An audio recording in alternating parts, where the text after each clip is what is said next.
नमस्कार विद्यार्थियों, आप सभी का मेरे YouTube चैनल आधुनिक हिंदी पर स्वागत है।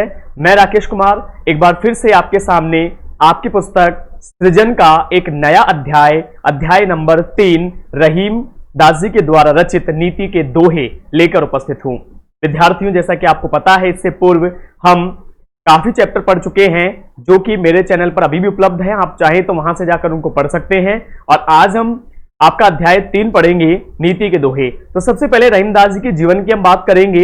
यहां जो विवरण दिया हुआ है उसको पढ़ेंगे और फिर हम दोहे शुरू करेंगे व्याख्या सहित। तो आइए सबसे पहले रहीम दास जी के जीवन और मृत्यु की बात करते हैं। जैसा कि विवरण है, रहीम दास जी का जन्म 1556 में हुआ। जी हाँ, देखिए 1556 ईस्वी में रहीम दास जी का जन्म हुआ तथा 1626 में इनकी मृत्यु मानी गई है।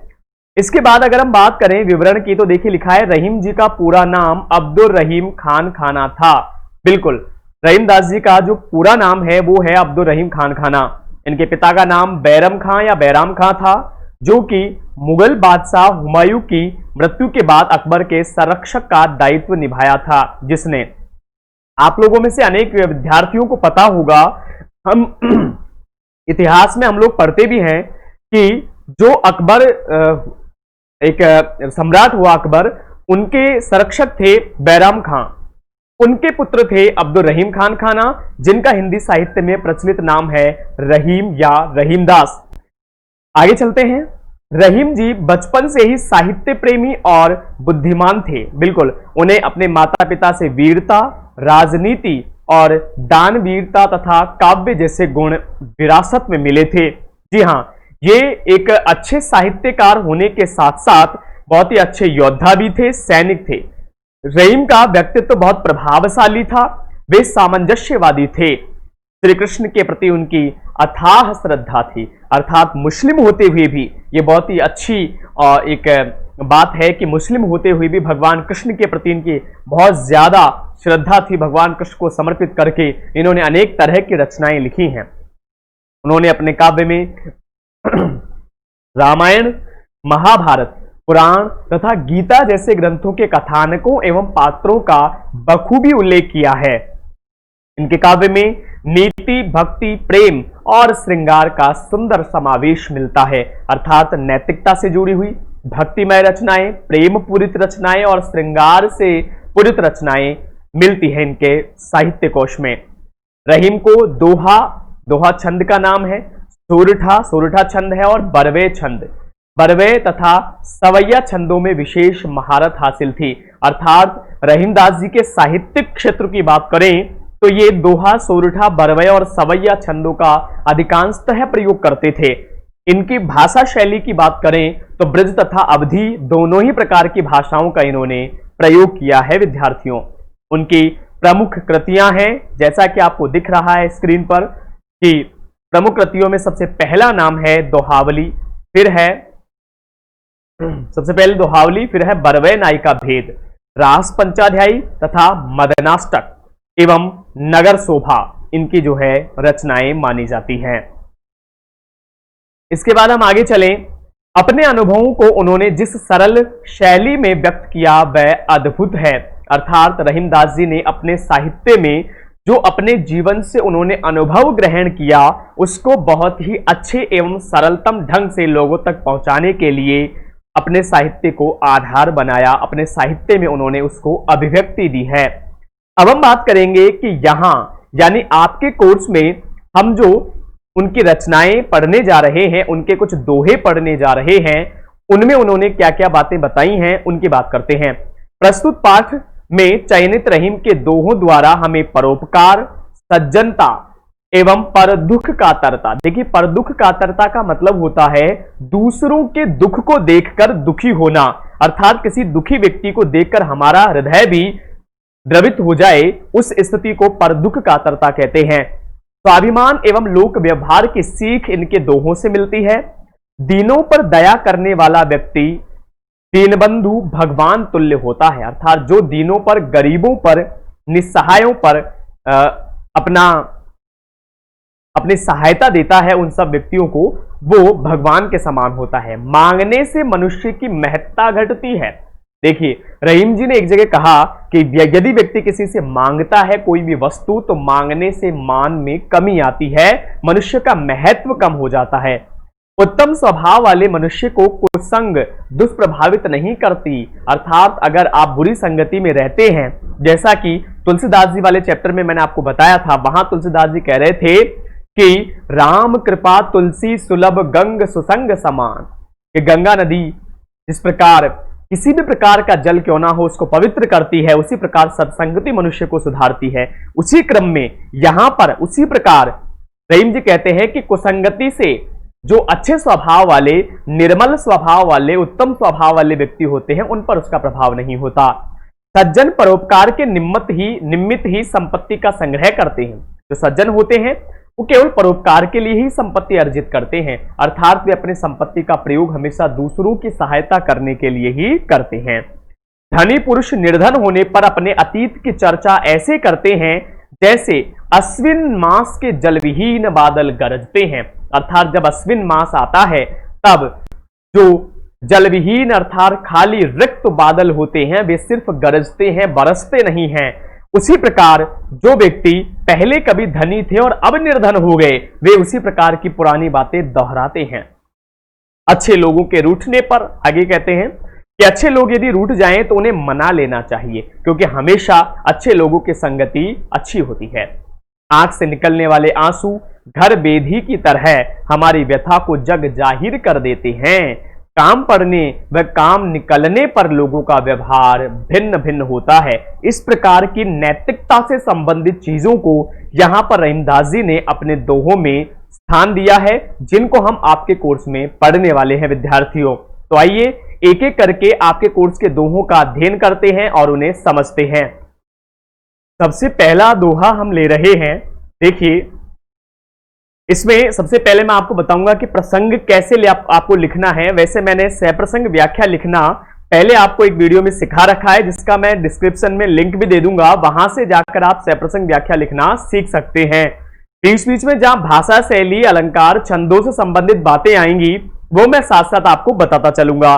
तो सबसे पहले प्रसंग की बात करें तो आप इसमें लिखेंगे कि प्रस्तुत दोहा हमारी पाठ्य पुस्तक हिंदी के रहीमदास जी के द्वारा रचित दोहावली के दोहों से लिया गया है। इसमें बड़ों तथा छोटों दोनों को समान महत्व देने के लिए उपदेश दिया गया है, अर्थात संसार में हमें किसी को भी छोटा या बड़ा नहीं मानना चाहिए। ठीक है, तो ये आपका प्रसंग हो जाएगा। और व्याख्या समझने से पहले इसका एक बार वाचन करेंगे और फिर इसकी व्याख्या करेंगे। तो देखिए इसमें क्या कह रहे हैं रहीमदास जी कि रहीमन देखी बड़ेन को लघु न दीजिए डारी, जहां काम आवे सुई कहा करे तरवारी, कहा करे तरवारी। देखिए किस तरह से रहीमदास जी ने इसमें छोटों एवं बड़ों के मूल्य को समझाया है कि संसार में कोई भी छोटा बड़ा नहीं है। भाई इसकी व्याख्या देखते हैं पहले लाइन टू लाइन। रहीमन का सीधा सा मतलब है रहीमदास जी स्वयं का नाम उनका। हम व्याख्या करेंगे।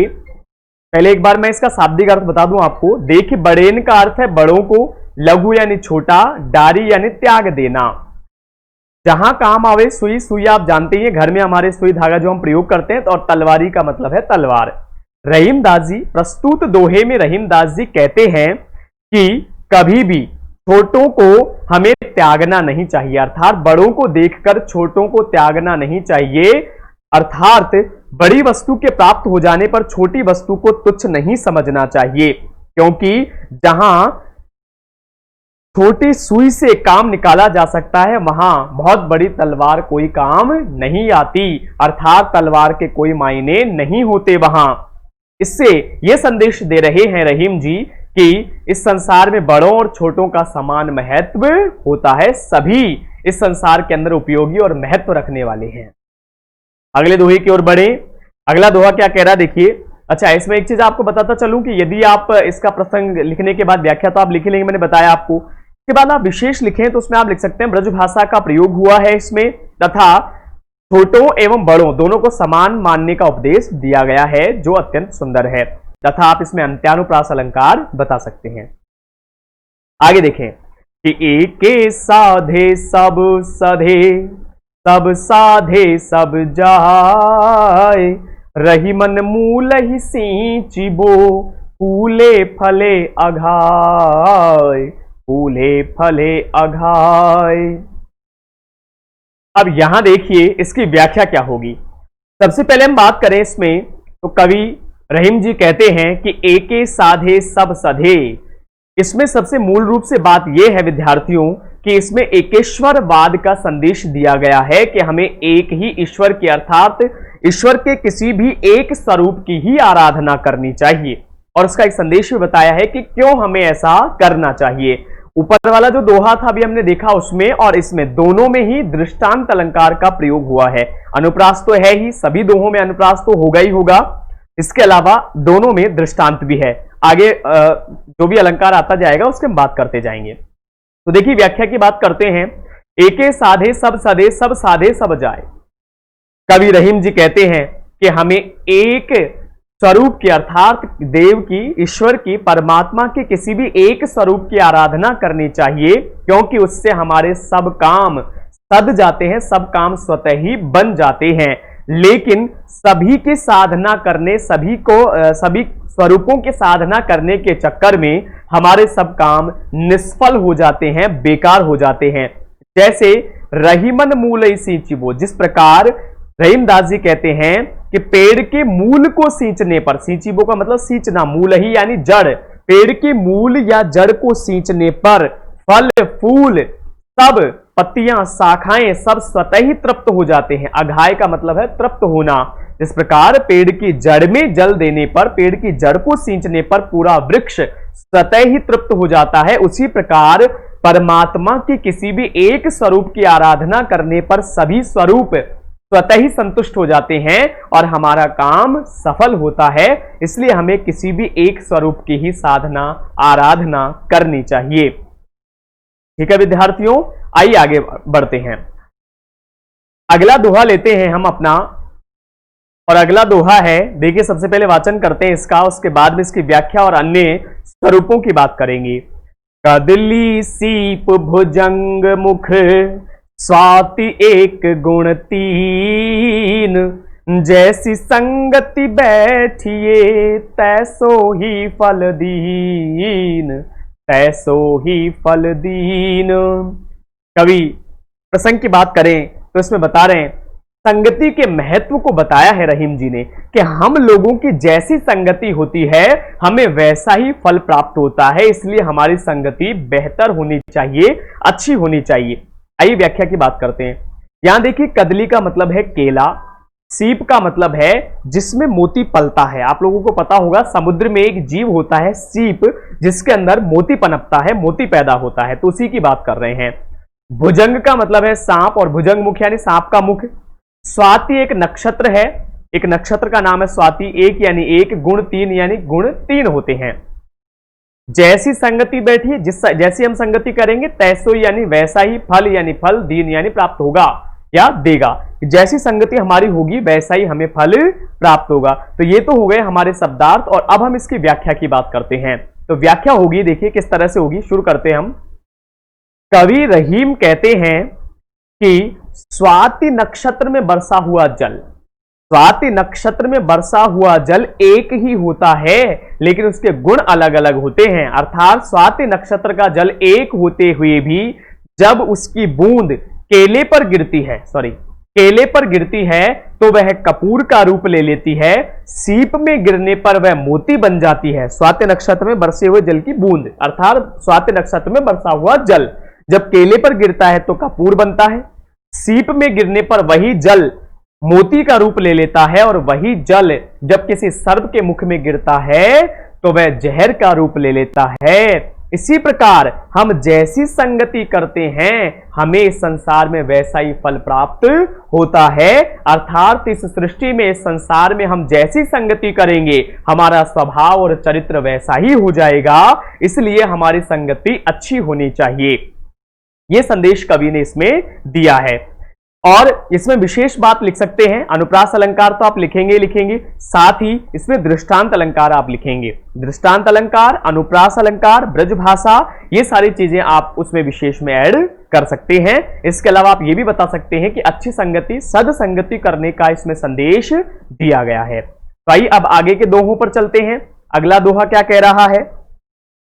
अगले दोहे की अगर हम बात करें तो अगला दोहा है अपना, और इसमें संदेश दिया गया है कि संसार में व्यक्ति जो हैं, संसार के जो व्यक्ति हैं, उनका स्वभाव बहुत ही स्वार्थ भरा होता है। संसार के लोग अत्यंत स्वार्थ से भरा व्यवहार करते हैं। और कैसे करते हैं आइए देखते हैं कि काज परे कछु और है, काज सरे कछु और, रही मन भंवरी के भये, नदी सिरावत मोर, नदी सिरावत मोर। देखिए प्रसंग आप लिख ही लेंगे, मैं बार बार फिर बता रहा हूं आपको। इसमें प्रसंग में ऊपर वाली लाइन तो सेम रहेगी सब में, जैसा कि हमने लिखा कि प्रस्तुत दोहा या प्रस्तुत पंक्तियां कवि रहीम द्वारा रचित दोहावली से उद्धृत हैं, दोहावली से ली गई हैं। और इसमें एक लाइन और हम ऐड करते हैं जो कि भाव होता है उस रचना का जिसकी हम व्याख्या करने जा रहे हैं। तो वहां पर हम इसमें क्या लिखेंगे? हम इसमें लिखेंगे कि इसमें संसार के द्वारा किए जाने वाले स्वार्थ भरे व्यवहार के बारे में कहा गया है, या संसार के लोगों के स्वार्थपूर्ण व्यवहार पर व्यंग्य किया गया है। तो देखिए अब किस तरह से कवि ने इसमें बताया है कि काज परे कछु और है। इस संसार के लोगों को जब किसी से काम पड़ता है, किसी से कुछ काम निकलवाना होता है, तब तो उनका स्वभाव और है, अलग होता है। काज सरे कछु और जब काम बन जाता है, जब उनका काम निकल जाता है, काम बन जाता है, तो उनका व्यवहार कुछ अलग होता है, उनका व्यवहार बदल जाता है। रही मन भंवरी के भये, अब भंवरी का मतलब होता है विवाह के फेरे, नदी यानी नदी में, सिरावत यानी डाल देना, और मोर का मतलब होता है कलंगी या सेहरा जिसे हम कहते हैं। तो व्याख्या कैसे होगी? इस संसार के लोगों का व्यवहार अलग अलग होता है, अर्थात संसार के लोग स्वार्थ के अनुसार व्यवहार करते हैं। यदि उन्हें किसी से काम पड़ता है तो उनका व्यवहार अलग होता है, और वह काम निकल जाने पर व्यवहार भी बदल जाता है। जिस प्रकार दृष्टांत अलंकार है, अनुप्रास और दृष्टांत, जहां नहीं आएगा वहां मैं बताता रहूंगा, बाकी जहां जहां आ रहा है वहां वहां आप लिखते चलें। जैसे रही मन भंवरी के भय नदी सिरावत मोर, जिस प्रकार विवाह के फेरे लेते समय दूल्हा सिर पर, अब मोर का मतलब कलंगी, सिर पर कलंगी धारण करता है, सेहरा धारण करता है, लेकिन जैसे ही विवाह संपन्न हो जाता है तो वह उसे नदी में बहा देता है। उसी प्रकार संसार के लोग जब स्वार्थ होता है तो हमसे तरह तरह की मीठी बातें करते हैं, लेकिन स्वार्थ सिद्ध हो जाने पर वे हमसे दूर हो जाते हैं या उनका व्यवहार बदल जाता है। आपको याद होना चाहिए, कृपाराम खिड़िया जी की एक रचना हमने पढ़ी है पहले, उसमें उन्होंने भी यही बात कही थी कि मतलब री मनवार चुप के लावे चूरमो, बिन मतलब मनवार राब न पावे राजिया। और इसी प्रकार का कुछ संदेश यहां पर रहीम जी ने दिया है विद्यार्थियों। आइए आगे चलते हैं। हमारा अगला दोहा है, उसका पहले वाचन करेंगे। अगला दोहा क्या कह रहा है कि जो रहीम उत्तम प्रकृति का कर सकत कुसंग, चंदन विष व्यापत नहीं, लिपटे रहत भुजंग, लपटे रहत भुजंग। देखिए जो रहीम उत्तम प्रकृति, अब इसमें अगर हम प्रसंग की लाइन की बात करें तो उसमें हम लिखेंगे, इसमें कवि ने उत्तम स्वभाव वाले व्यक्तियों के बारे में कहा है, या अपना चरित्र उत्तम रखने का संदेश दिया है, एक ही बात है। देखिए उत्तम प्रकृति यानी अच्छे स्वभाव वाले, उत्तम स्वभाव वाले, उच्च स्वभाव वाले। कुसंग यानी कुसंगति, सकत यानी कर सकना, चंदन यानी चंदन में, विष यानी विष, व्यापत यानी व्याप्त होना, आना, लपटे यानी लिपटना, भुजंग यानी सांप। अब सुनिए, जो रहीम उत्तम प्रकृति, कवि कहते हैं कि संसार के अंदर जो उत्तम प्रकृति के अच्छे स्वभाव वाले व्यक्ति हैं, उन पर कभी भी बुरी संगति या कुसंग का प्रभाव नहीं पड़ता है। जिस प्रकार चंदन उत्तम प्रकृति की लकड़ी होती है, चंदन के वृक्ष उत्तम कोटि के होते हैं, गुणों से भरपूर होते हैं, उन पर हमेशा सांप लिपटे रहते हैं, लेकिन कभी भी चंदन पर उनके जहर का असर नहीं होता। ठीक वैसे ही उत्तम प्रकृति वाले लोगों पर भी कुसंगति का प्रभाव नहीं होता है। इसमें भी दृष्टांत अलंकार है और अनुप्रास अलंकार का प्रयोग हुआ है विद्यार्थियों। ठीक है। अगर आपको कहीं पर कोई समस्या आ रही है तो आप वीडियो को वापस पीछे से चलाकर देख सकते हैं, कोई समस्या नहीं है। इसके अलावा यदि फिर भी आपके समस्या का समाधान नहीं होता तो आप नीचे कमेंट बॉक्स में जाएं और मुझे कमेंट कर सकते हैं, मैं आपको वहां पर आपकी समस्या का समाधान पहुंचाऊंगा विद्यार्थियों, ठीक है। इसके अलावा अगर आप नए हैं मेरे चैनल पर तो इसको सब्सक्राइब करें, मेरे वीडियो को लाइक करें तथा अन्य विद्यार्थियों तक भी शेयर करें। आइए अगले दोहे की बात करते हैं। अगला दोहा क्या कह रहा है? प्रसंग की बात करें तो इसमें हम लिखेंगे कि इसमें सज्जन व्यक्तियों को हमेशा अपने अनुकूल बनाकर रखने का उपदेश दिया गया है, अर्थात सज्जनों को हमेशा मनाकर रखना चाहिए, वे रूठ जाएं तब भी मना लेना चाहिए, ठीक है। अब देखिए व्याख्या से पहले इसको पढ़ेंगे कि रूठे सुजन मनाइए जो रूठे 100 बार, रही मन फिर फिर पोहिए टूटे मुक्ताहार, टूटे मुक्ताहार, रूठे सुजन मनाइए। कवि रहीम कहते हैं कि सज्जनों के रूठ जाने पर भी हमें उन्हें मना लेना चाहिए। यदि वे 100 बार भी रूठें तब भी हमें उन्हें मनाना चाहिए, 100 बार भी, और हमारे अनुकूल बनाकर रखना चाहिए, क्योंकि रहीमन फिरी फिरी पोहिए। रहीमदास जी कहते हैं कि जिस प्रकार बहुमूल्य मोतियों की माला टूट जाने पर हम फिरी फिरी यानी बार बार उसे पिरो लेते हैं, उसी प्रकार हमें सज्जनों को भी हमेशा मना कर रखना चाहिए। अब देखिए इसमें एक तो अनुप्रास अलंकार है, दृष्टांत हो गई क्योंकि पहले एक लाइन कही गई, फिर दूसरा उसके उदाहरण के रूप में प्रस्तुत हुई लाइन, लेकिन जो जिमी जैसे से नहीं जोड़ा गया इसलिए दृष्टांत है। अगर आप अलंकार पहले नहीं पढ़े हैं तो आप चैनल पर जाएं, वहां पर अलंकार का वीडियो पहले से उपलब्ध है, वहां से भी आप देख सकते हैं। तो यहां जो फिरी फिरी शब्द आया है इसमें पुनरुक्ति प्रकाश अलंकार है विद्यार्थियों। पुनरुक्ति प्रकाश क्यों है? क्योंकि फिरी फिरी शब्द बार बार आ रहा है, 2 बार आ रहा है, अर्थ अलग नहीं है, अन्वय करने पर भी अर्थ अलग नहीं हो रहा, इसलिए पुनरुक्ति प्रकाश है, ठीक है। दृष्टांत और अनुप्रास तो है ही इसमें। आगे चलिए। तो विद्यार्थियों वीडियो थोड़ा ज्यादा लंबा हो रहा है और मैं चाहता हूं कि हम अपने इस चैप्टर को 2 या 3 भागों में बांटकर कंप्लीट करें ताकि आपको किसी प्रकार की समस्या नहीं आए, छोटे छोटे टुकड़ों में आप इसे अच्छे से पढ़ सकें विद्यार्थियों। तो मैं ये चाहूंगा कि आज हम लोग अपने इस वीडियो को यहीं कंप्लीट करें। नेक्स्ट वीडियो में मैं आपको इससे आगे वाले दोहों की व्याख्या बताने वाला हूं, तो आप जल्दी से जल्दी इस वीडियो को कंप्लीट कर लें और ताकि नेक्स्ट वीडियो में आप और बेहतर तरीके से समझ पाएं। तो अगले वीडियो तक के लिए नमस्कार, आप सभी का बहुत बहुत धन्यवाद।